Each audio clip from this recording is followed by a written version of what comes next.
পাগল হয়ে আছি তোরই কারণ সাথে করে এনেছি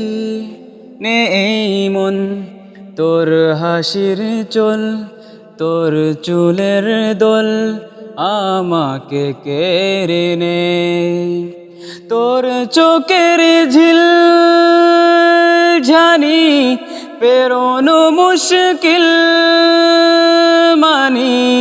তাও পারি না যে এগিয়ে গিয়েছে আমার দুটো পা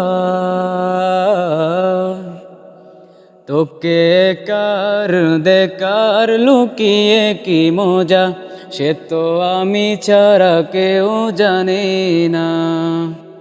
তোকে চাওয়ার পাওয়ার নয় রে সোজা সে তো আমি ছাড়া কেউ জানে না।